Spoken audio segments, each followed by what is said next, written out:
يا طالبا جنات عدن إنها قد زينت بالروح والريحان. وحد لربك إن أردت دخولها، واصدح ورتل آي ذا القرآن. والبر بالأبوين يوجب جنة، والوصل بالأرحام والجيران. أما الصلاة فهي نهر دائم يقضي على الآثام والأدران. أسبغ وضوءك إن قصدت نعيمها، وابذل لمالك يا أخا الإيمان. واسأل إله الكون أن تحظى بها، ما خاب من يرجو رضا الرحمن. الحمد لله رب العالمين، وصلى الله وسلم وبارك على نبينا محمد. مرحبا بكم مع موجبات الجنة. وذكر الجنة كما قلت يوصل إلى الجنة بالشوق إليها، حتى تكون الرحلة آخر محطات الوصول فيها جنات النعيم. اليوم معي موجب من موجبات الجنة.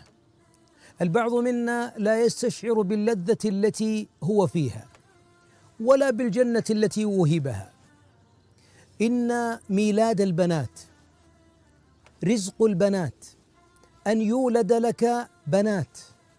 أتدري أن ذلك موجب لجنات النعيم إن أنت أحسنت إليهن وأكرمتهن ورحمتهن وآويتهن؟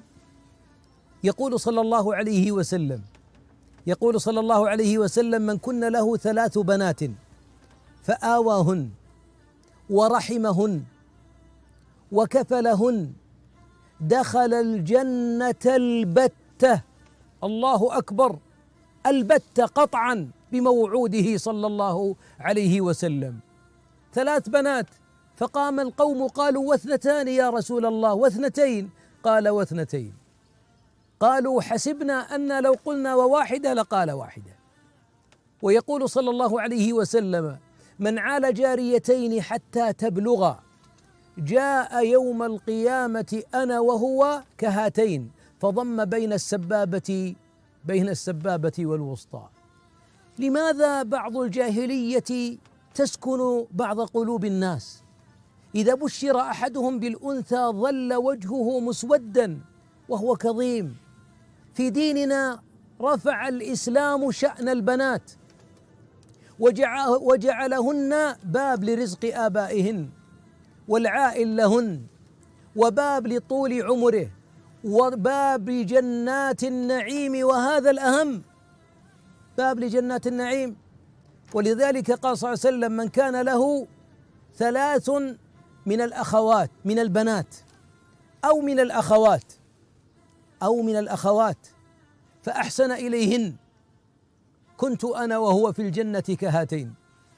ولذلك حتى أختك إن كانت يتيمة فهنيئا لك الإحسان إليها، وإن لم تكن يتيمة فإحسانك إلى أخواتك موجب من موجبات الجنة، وإحسانك إلى بناتك موجب من موجبات الجنة. أي أن البنات في حياتنا سبب لسعادتنا في أخرانا. فلماذا نظهر الضجر؟ ولماذا إذا أنفقنا عليهن من حلي وملبس وغير ذلك؟ لأن الله قال: أو من ينشأ في الحلية. هن يردن الحلية، يردن المتاع، يردن الإنفاق، وقد يكون عال وأغلى من الولد، نعم، لكن صبرك على هذه النفقة وفرحك بهذه النفقة. ثم الإحسان، والمراد بالإعالة والإحسان التربية، الإحسان إلى قلوبهن بغرس الإيمان، الإحسان إليهن بالحياء، بالحجاب، بتربيتهن على هدي محمد صلى الله عليه وسلم. نعم، إذا أحسنت فهناك تذكرة للصعود إلى جنات النعيم لذاك المحتسب. أما من لم يحتسب فسيربيهن ولن يكن له جسرا إلى جنات النعيم. فمعاشر الأحبة، يا من رزقتم بالبنات أو الأخوات، ارفعوا رؤوسكم وأعيدوا النظر إليهن، أنهن من أسباب دخول الجنة وإلى موجب من الموجبات آخر، فإلى هناك.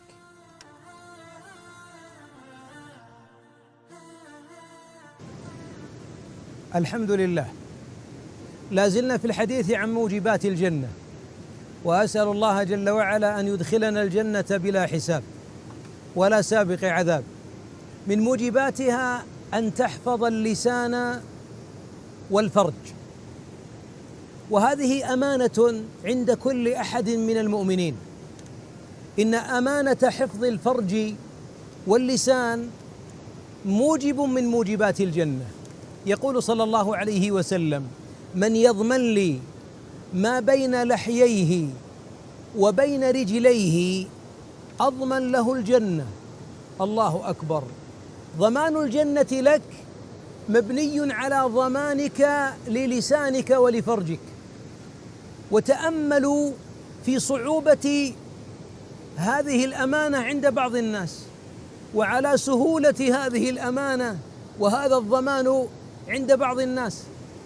إن بعض الناس يحفظ فرجه دائما، لكنه لا يستطيع أن يتحكم في ضمان لسانه.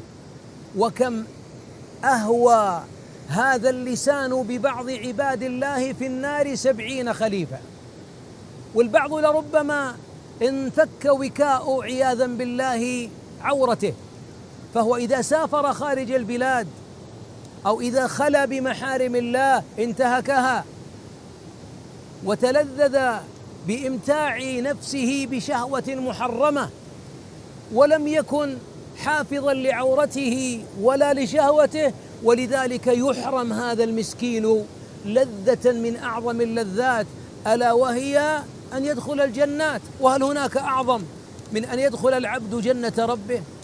إذن حفظ اللسان وحفظ الفرج موجب من موجبات الجنة. وإياك أن تقول يا عبد الله إن هذا أمر يسير، لا والله هو يسير على من يسره الله عليه.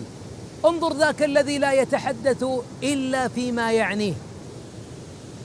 من حسن إسلام المرء تركه ما لا يعنيه. تجد أنه يصمت إلا في حق.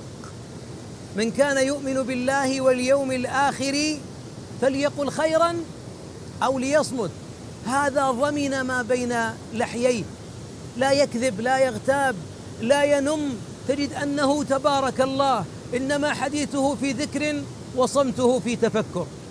والثاني ذاك الذي لا يهيج نفسه ولا يرى بحرام عينه، فإن العين إذا رأت الحرام أتى الشيطان برسائل من العين إلى الفرج.